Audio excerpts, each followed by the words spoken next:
Good afternoon, ladies and gentlemen. I think you have had a sumptuous meal, and normally it's the time for a good siesta. So I'm not going to bore you with too many rhetoric or jargon. Rather, I'll talk to you about the automobile industry in Sri Lanka and what we ought to do in a nutshell. So here you see the birth of the first vehicle in the world. This was manufactured in Germany by Carl Benz. We all know about Mercedes-Benz. We love our cars. And he actually manufactured this for his wife, Bertha. So you're seeing that picture. This was in 1885 or so. So that's the first vehicle that we know, which was a single horsepower really. But it was a great step forward. And we know where we are today in terms of automobile manufacture. The next slide, you will see a gentleman called Ford. He's actually known as the founder of the Ford company. And he was the person, he also built a quadricycle actually around that time in the US. And he was the person who conceptualized the mass vehicle market and how an assembly plant could be set up. He introduced the conveyor belt. So this was one of his inventions. He had his business empire in Detroit. Henry Ford, his name is Henry Ford. I'm sure all of you would have come across the Ford company, which was founded by this gentleman here. Next, this is a very interesting phenomenon. Again, we go back to Germany in 1888 or so. There was an inventor called Andreas Flocken. So he introduced the first electrowagon, the electric car. The first electric car is this electrowagon from Andreas Flocken from Germany. And with this, so actually electric vehicles has been there from the very beginning, from the birth of the automobile, it was there.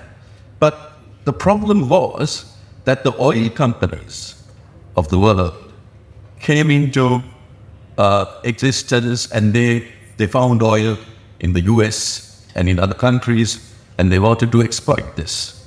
So their main primary task was to put a lid on the electric vehicles because that would have been a dead nail to them. So they used all their power, all the gimmicks, all the marketing to put it away. The electric car was put away, and in came the combustion vehicle.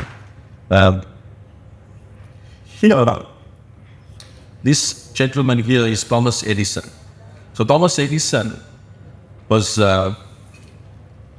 again from the US. He's an inventor of free energy. He actually employed Nikola Tesla. We know about Nikola Tesla because there are a lot of Teslas in the world today. They're a leading company manufacturing electric automobiles by Elon Musk. And Elon Musk named his company after Tesla because Nikola Tesla, he was of Serbian origin. He migrated to the US and he became a huge inventor. But Thomas Edison, he had no formal education as such. He was not a qualified engineer, but he was one of the biggest inventors of his time in the US. He even employed Nikola Tesla, and they together promoted free energy, the concept of free energy. So this is the Ford T model. So the Ford T model, as I said, everyone started manufacturing cars in Germany, US, and some parts of the world as well.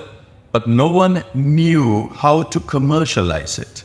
So the gentleman who actually commercialized the car manufacture for the mass market was Henry Ford. So in 1908, he started the T model manufacture in Detroit.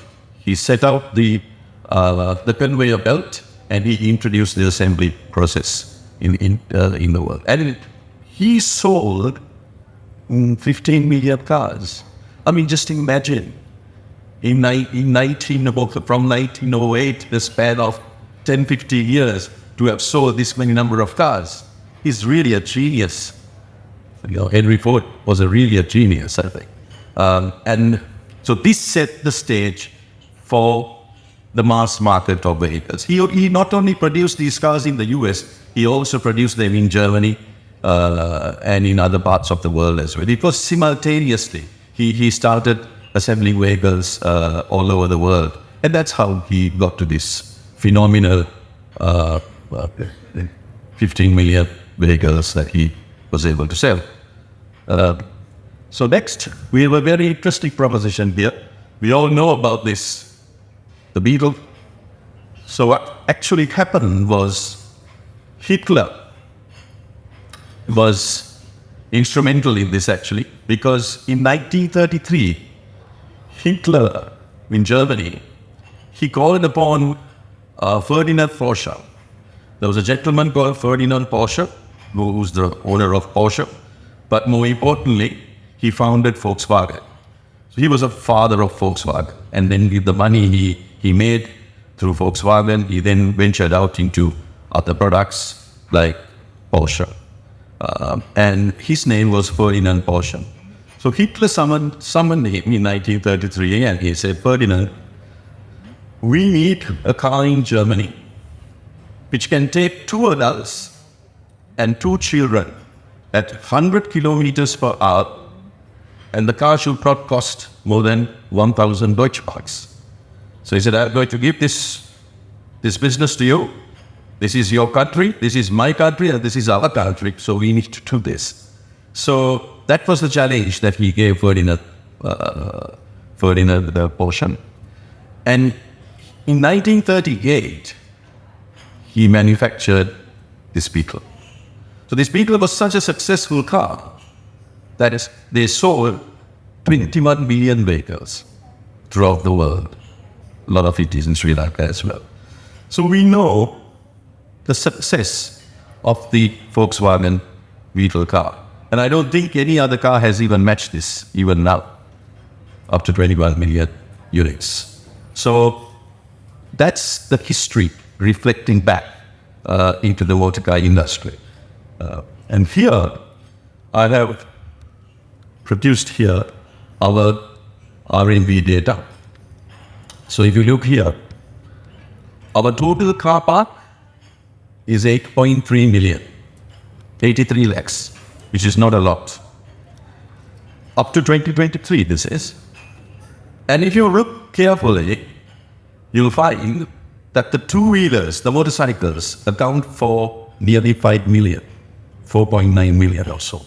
So nearly 50 lakhs are two-wheelers. This is very important data for you. Then you look at the three-wheeler, there's nearly 1.2 million of three-wheelers there. So together, with the two-wheeler and the three-wheeler together, there is 6.2 vehicles out of a car park of 8.2, right? 8.2, 8.3. So 72% of our car park are these two-wheelers and three-wheelers. Look at the car segment. There's only 900,000 cars, SUVs, cars. It's very little. And even out of this 8.3, if you look carefully, you'll find that there are trailers, Bowsers, etc., another 100,000. So you're looking at about 8.2 million. So it's a no-brainer. So we are a very small car park. Lorries, 450,000. Dual-purpose vehicles, 450,000. So it's a very small market that we are in. So now, take a look at India. So what happened in India? In the late 80s, India, they were manufacturing their Padminis and their other cars, which were of no value whatsoever. And they suddenly thought this is a good time for us to go to get into the motor business, automobile business. And they invited Suzuki. Suzuki of Korea were invited to put up a plant in India. And thereafter, Hyundai. So they came to India and they set up a plant, 100% owned by them. And they showed the way and they paved the way for the Indian car manufacturers like Tata, Mahindra, and the others, how to build cars which are technically correct, which can be marketed to the outside world. So this happened in the late 80s. So if we said 18, if we say 1990, today is 2023, so 33 years. Below 35 years, where is India today? So India, within 35 years, has come to the number 4 spot in automobile manufacture. Number 1 is the US, China, then comes Japan. They have already beaten Germany and they are in 4th place. And their cars are of a very high quality today. So in a short span of time, 3 decades, they have come to the very top because their policies were so very good. So I was able to represent the Mahindra brand in Sri Lanka, which I represented since 2009. And I was able to meet up with visionaries like Anand Mahindra. So Anand, when I first met him in Mumbai, he invited me because Sri Lanka, he said, was a very important market for them. And he said, Nalin, we are selling the light pickup in Sri Lanka, which is a CBU, a completely built unit was being imported by us, which is a light truck, a single cabin pickup. So that was basically what we were selling at the time. We had 2 or 3 products. We were doing something like 200 vehicles a month, 100 vehicles a month. But then he tells me, look here, I think Sri Lanka can do 10,000 Mahindra vehicles a year. So I actually fell off my chair, tried to figure out how he came up with this 10,000 a year, because that's nearly 1,000 vehicles a month. I said, there's no way that we can sell, register that sort of quantity. But then I thought, this man is a visionary. So he can't be just talking,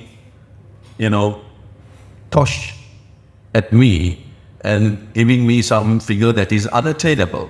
So I thought there must be some truth in it. So I said, Anand, if I were to do the 10,000 that you speak of, what will you give me? So he said, Nalin, whatever you want, you can ask me, but be sure that you can do 10,000 units. So I came back, I put my thinking cap on, and I thought the best way to sell vehicles in Sri Lanka is not just to sell a vehicle and say thank you very much to a customer. I thought I should then look after the customer from the time I sell the car throughout its journey and bring prosperity to those customers by being their friend, by holding their hand. His problem is my problem. Anything to do with the car, I'm there for him. So the aftermarket, I strengthened the aftermarket. I made sure that all the Sri Lanka, I had a huge network, I still do, have an aftermarket network. And this is what worked actually. It's not just selling a car. It is what happens after you sell the car, because people often have problems in these vehicles. So when you support that, then they have the confidence in that brand. So I think it's that confidence which was able to bring me greater success. And I was also able to win the police tender. At that time, it was 700 police jeeps, the Scorpio Jeep. Even recently, we won the police tender of 500 jeeps because of our high quality of aftercare. It was not anything else. There was no pulling of strings. It was a very transparent evaluation. But they chose Ideal Group because of the high standard of service that we have. So we were able to do 10,000 units a couple of years after my discussion with Anand. So Anand then came to Sri Lanka. He came to Sri Lanka. And he said, Nali, I gave you a promise. I'm keeping your promise. And he came to Sri Lanka with his entourage. And I introduced him to all the president at the time. It was Mahinda Rajapaksa. My brother Kumar was also the Minister of Industries at the time. And later he was the Minister for Transport. So I introduced him to all the dignitaries here. And I was going in the car, dropping him at the airport. It was he and I together. He said, Nali, we make money from you guys by sending our vehicles. But I think I should do something for your country. What can I do? So I said, Anand, I need you to partner me in a joint venture for an assembly of a vehicle. So he said, this is something we've never done at Mahindra. We never partner our representatives overseas. But for you, I am going to make an exception because you have excelled, you have kept your promise, you have accomplished your task. I'm 100% with you. And he instructed Dr. Pavan Goenka, his number 2, to work with me and help set up a plant here in Sri Lanka. But at the time, they didn't have the product that I had in mind. But later on, in 2017, I came across the Mahindra KUE100 car, which I thought was the perfect fit for our roads. And in 2018, we started our plant in Valleypan, that is in the Kalapada district. Now, why I told you this story is because up to that point, although Upali Vijayavardhana started the Fiat vehicle and he assembled it, Fiat gave him a complete kit which he assembled. But there was no participation from Fiat. There was no foreign direct investment. There was no technology transfer. But he did a very good job. I mean, I have the highest regard for Upali. But there was no automaker who invested with the company. But Anand took a 35% stake in our company, a foreign direct investment, and then the plant was managed by him for the first 4 or 5 years. And our youth learned the skills of car manufacture from the Indians. And now we are a OE manufacturer to India because we then identify certain local value additions like the seats, the battery, the exhaust, the fuel tank, and a whole host of other components which we now manufacture in Sri Lanka very successfully. And they're of a high world standard. So now this is what we need, because if you take India, the Indian automobile industry is valued at $150 billion US dollars. Now, our economy used to be $80 billion, but now it has shrunk to maybe 70 billion or perhaps less. So, but the component manufacture, the entire automobile segment in India is valued at 150 billion. And we know our Sri Lanka, we are in the right geographic location. We are just a stone's throw away from Chennai, which is highly regarded as the Detroit of India. They are the people who make all these cars.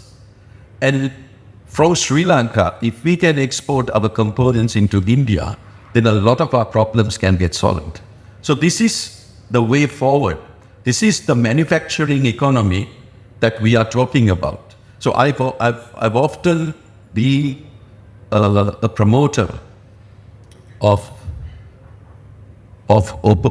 actually opening LCs to India in Indian rupees and not in dollars, because India uses Indian currency. So that's when I proposed that we import from India using Indian currency. And that has happened right now. A lot of banks are now able to to route LCs in INR. But the problem is, if we don't generate sufficient quantities of INR, Indian rupees in Sri Lanka, then how are we going to pay them?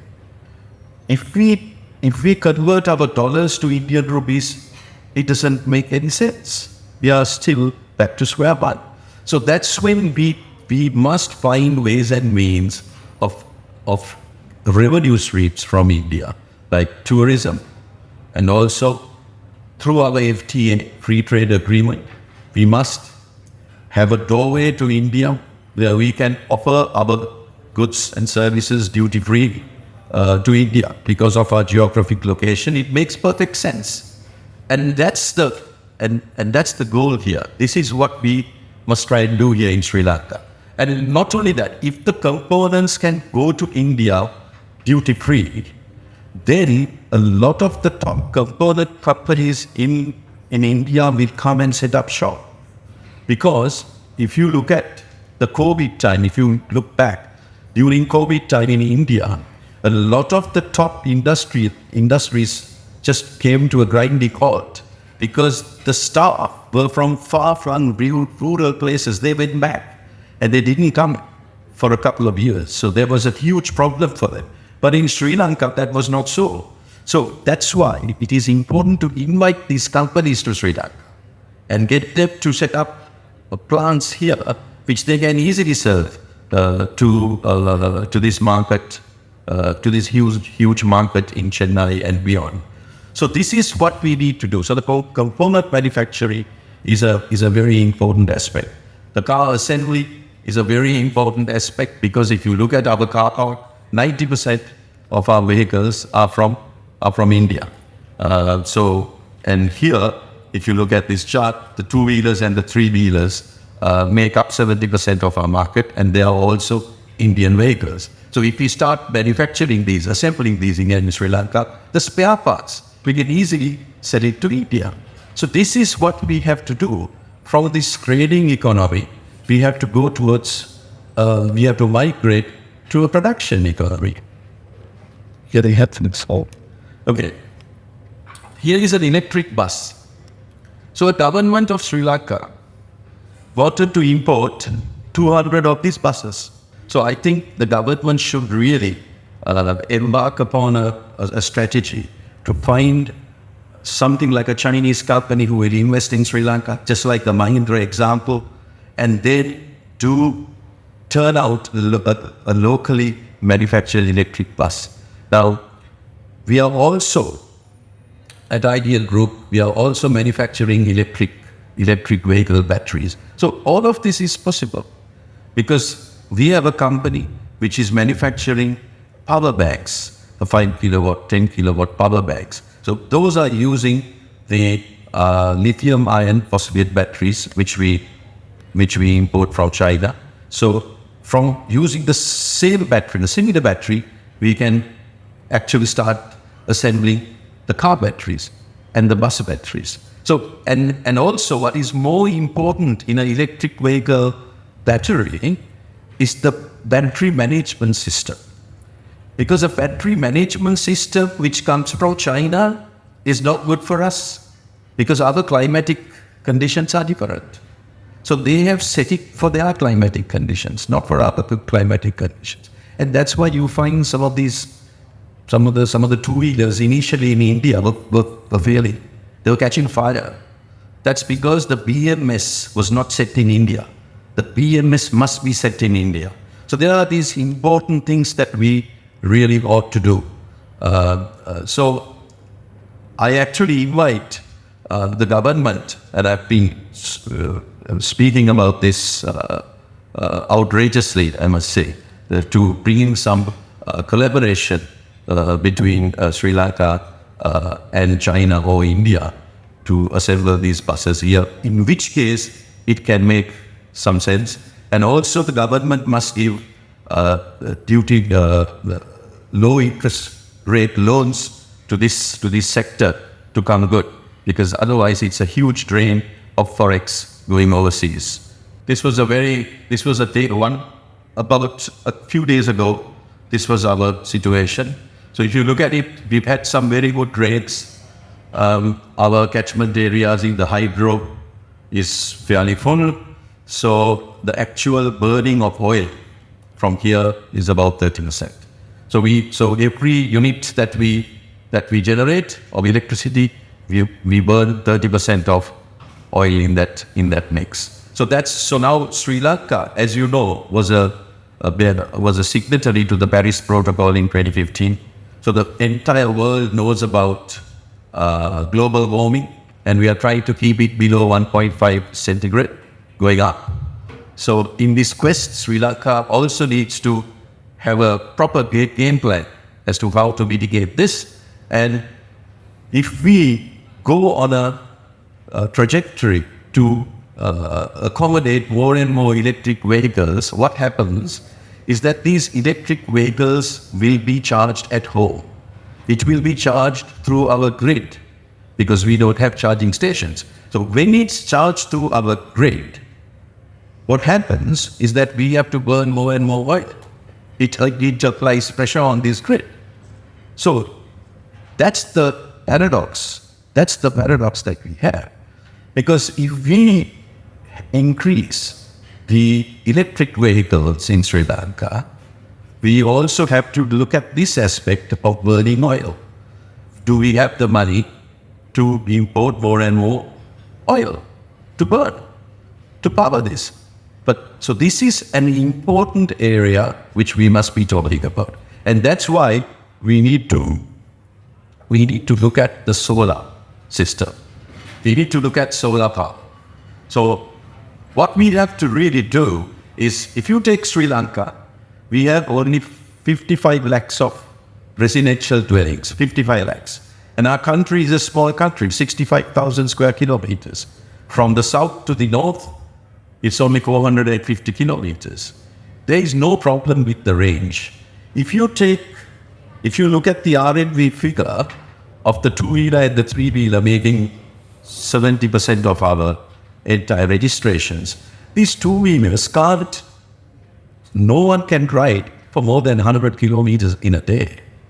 It's not possible. So they will use their home electricity instead to charge it. Overnight they can charge it, and they can use it for their day-to-day running.